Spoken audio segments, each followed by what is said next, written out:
अगर आप लोग भी हाई स्कूल पास हैं, आपके पास में हाई स्कूल की मार्कशीट अवेलेबल है, कास्ट सर्टिफिकेट है और डोमिसाइल सर्टिफिकेट है, तो आप लोग उत्तर प्रदेश होम गार्ड की भर्ती के लिए आवेदन कर सकते हैं। क्योंकि आपको पता ही होगा यूपी में 41,424 पदों पर होम गार्ड की भर्तियां आई हुई हैं। बात कर लेते हैं इसमें पेमेंट के बारे में, यानी कि कितनी फीस लगेगी। तो अगर आप लोग जनरल, ओबीसी और ईडब्ल्यूएस कैटेगरी में आते हैं तो आपको 400 रुपए की पेमेंट कंप्लीट करनी है। इसी के साथ में अगर आप लोग एससी एसटी में आते हैं तो आपको 300 रुपए की पेमेंट कंप्लीट करनी है। लंबाई की बात करें तो यहाँ पर डिस्प्ले पर आपको देखने को मिल जाएगा, जनरल ओबीसी के लिए अलग क्राइटेरिया है और वहीं एससी एसटी के लिए अलग क्राइटेरिया है, और लेडीज यानी महिलाएं भी इसमें आवेदन कर सकती हैं।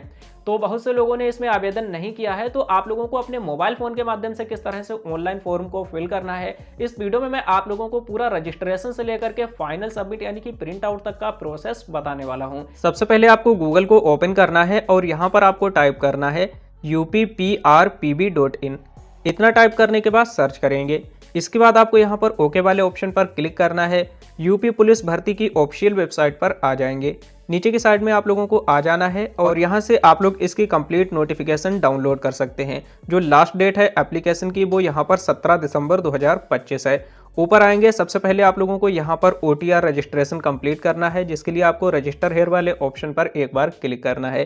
क्योंकि अगर आप लोग पुलिस की कोई भी वैकेंसी के लिए ऑनलाइन अप्लाई करते हैं तो सबसे पहले आपको यहाँ पर OTR रजिस्ट्रेशन कंप्लीट करना होता है। OTR रजिस्ट्रेशन बहुत ही आसानी से कंप्लीट कर सकते हैं। सबसे पहले यहाँ पर अपनी ईमेल आईडी को एंटर करेंगे, जनरेट ईमेल OTP वाले ऑप्शन पर क्लिक करेंगे। आपकी ईमेल आईडी पर एक OTP सेंड किया जाएगा, OTP फिल करके सबमिट करेंगे। इसके बाद आपको मोबाइल नंबर को यहाँ पर फिल करना है और जनरेट मोबाइल OTP वाले ऑप्शन पर क्लिक करेंगे। मोबाइल नंबर पर भी एक OTP आएगा, तो OTP फिल करके सबमिट वाले ऑप्शन पर क्लिक कर देना है। इसके बाद में आप लोगों को यहाँ पर अपने आधार कार्ड को डिजी लॉकर के माध्यम से वेरीफाई कर देना है और इसके बाद में आपको एक न्यू पासवर्ड को क्रिएट कर लेना है।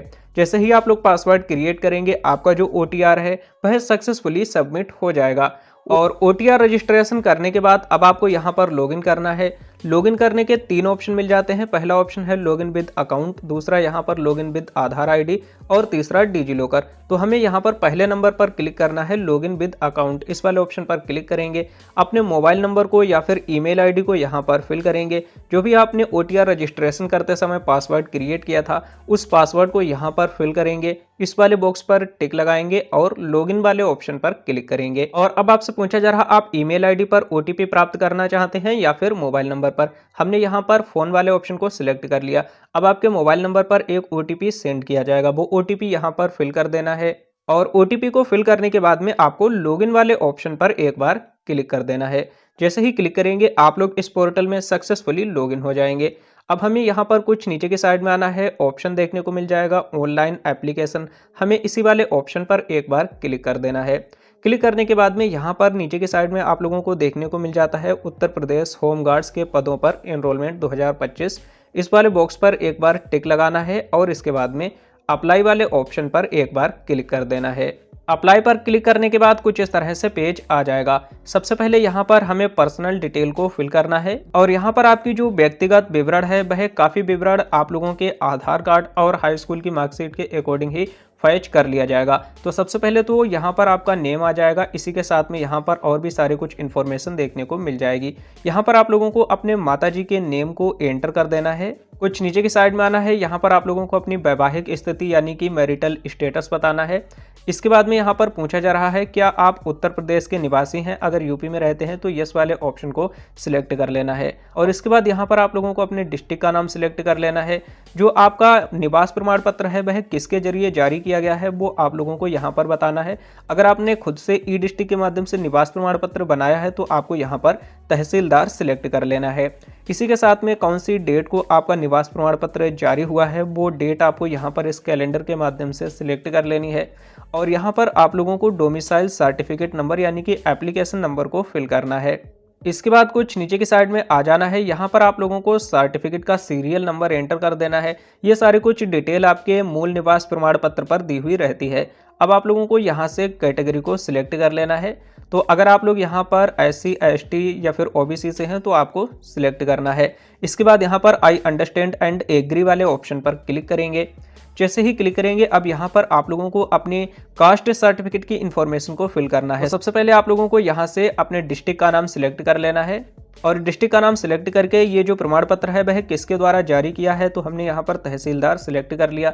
अब आप लोगों को यहाँ पर डेट को सिलेक्ट कर लेना है, कौन सी डेट को ये प्रमाण पत्र जारी हुआ। इसके बाद में यहाँ पर आप लोगों को एप्लीकेशन नंबर को फिल कर देना है और यहाँ पर आप लोगों को सीरियल नंबर को फिल कर देना है। नीचे की साइड में आएंगे, यहाँ पर आप लोगों को अपने कंप्लीट एड्रेस को फिल करना है। एड्रेस में सबसे पहले तो स्टेट का नाम सिलेक्ट करेंगे, इसके बाद यहाँ पर डिस्ट्रिक्ट का नाम सिलेक्ट करेंगे और यहाँ पर अपने कंप्लीट एड्रेस को फिल करना है, जिसमें कि विलेज और तहसील, पोस्ट ऑफिस, ये सब आपको यहाँ पर सिलेक्ट करना है। नीचे की साइड में आना है, यहाँ पर आप लोगों को अपने पुलिस स्टेशन का नाम सिलेक्ट करना है। आपके एरिया का जो पिन कोड है वो यहाँ पर आपको एंटर कर देना है और इसके बाद आपको यहाँ पर अपने परमानेंट एड्रेस को भी फिल करना है।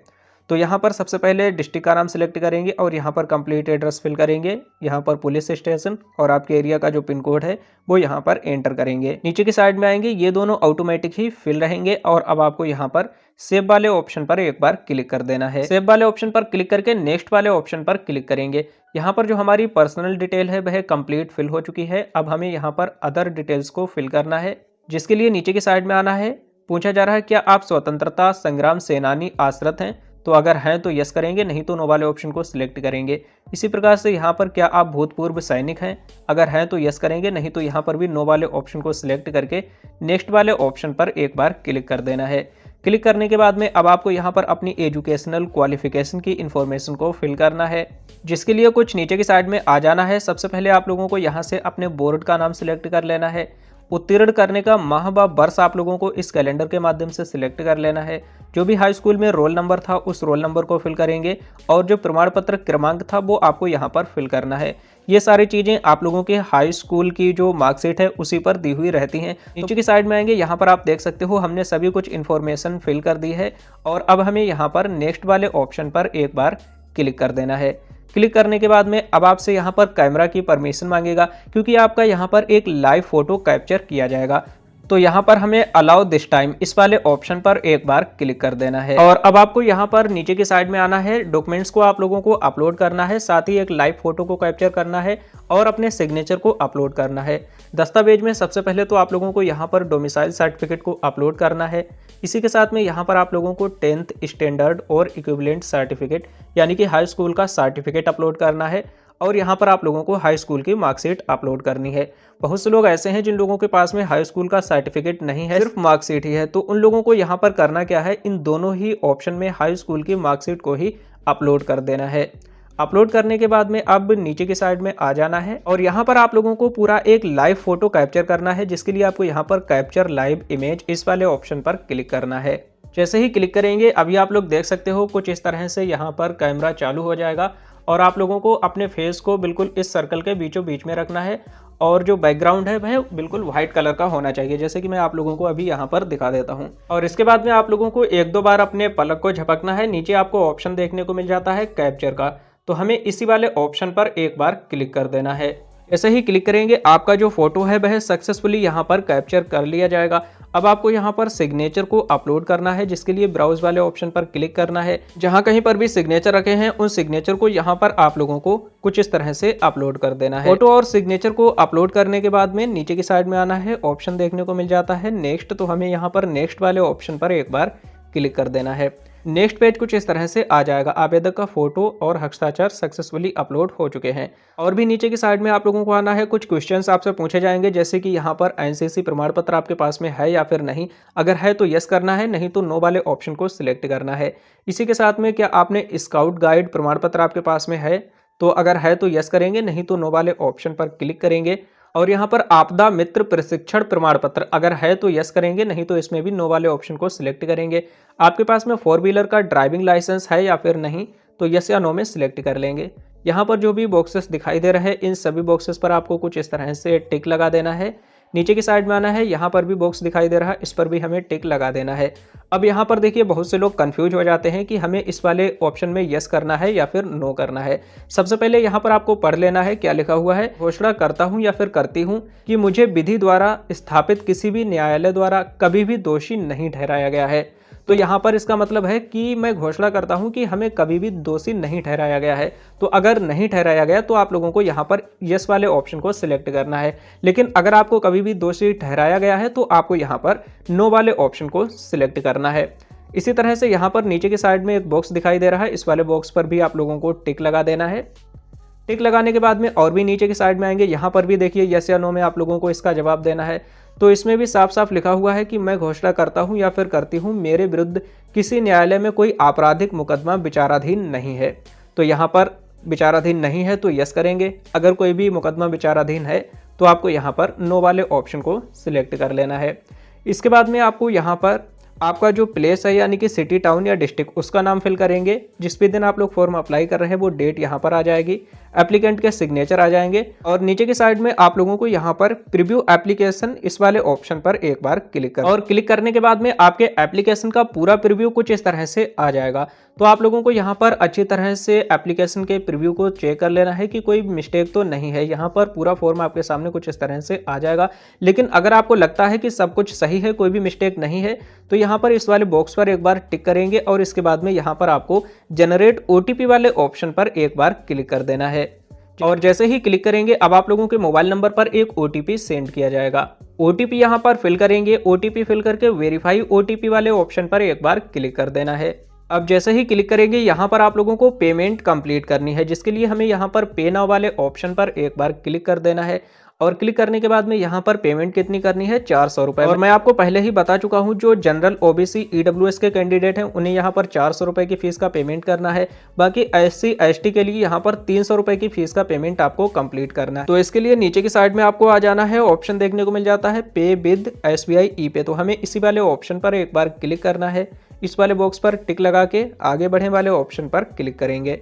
नेक्स्ट पेज आपके सामने कुछ इस तरह से आ जाएगा। कुछ नीचे की साइड में आपको आ जाना है। पेमेंट करने के काफ़ी सारे ऑप्शन हैं, जैसे कि आप लोग डेबिट कार्ड, क्रेडिट कार्ड से पेमेंट कर सकते हैं, यूपीआई से भी पेमेंट कर सकते हैं। हम यहाँ पर यूपीआई वाले ऑप्शन को सिलेक्ट करेंगे। अब यूपीआई में भी आपको दो ऑप्शन मिलेंगे, पहला है यूपीआई आईडी और दूसरा क्यूआर कोड। तो हम यहाँ पर यूपीआई क्यूआर वाले ऑप्शन को सिलेक्ट करेंगे और इसके बाद में पे नाउ वाले ऑप्शन पर एक बार क्लिक कर देना है। जैसे ही क्लिक करेंगे आपकी डिस्प्ले पर एक बड़ा सा क्यूआर कोड आ जाएगा। अब इसी क्यूआर कोड को स्कैन करके आप लोगों को 400 रुपये या फिर 300 रुपये आपकी कैटेगरी के हिसाब से पेमेंट कंप्लीट कर देनी है। और जैसे ही पेमेंट कंप्लीट करेंगे इसके बाद में आपके सामने पेमेंट की जो रिसिप्ट है वो जनरेट होके आ जाएगी, जिससे कि आप लोगों को अपने पास में डाउनलोड करके रख लेना है। और जैसे ही पेमेंट कंप्लीट हो जाती है आपका जो फॉर्म है वह यहाँ से फाइनल सबमिट हो जाएगा। तो इस तरह से आप लोग बहुत ही आसानी से यूपी होम गार्ड भर्ती के लिए ऑनलाइन ही अप्लाई कर सकते हैं, पेमेंट कर सकते हैं। आपका फॉर्म फाइनल सबमिट हो जाए इसके बाद आप इसका प्रिंट आउट भी निकाल सकते हैं। अब जब भी इसका एग्जाम वगैरह होगा तो आप लोगों को इसकी तैयारी करनी है। और इस भर्ती से रिलेटेड और भी इन्फॉर्मेशन पाने के लिए आप लोग हमारे चैनल को सब्सक्राइब करके रख सकते हैं, जिससे कि आप लोगों को और भी इस भर्ती से रिलेटेड जो भी न्यू अपडेट्स हैं वो आप लोगों को मिलते रहें।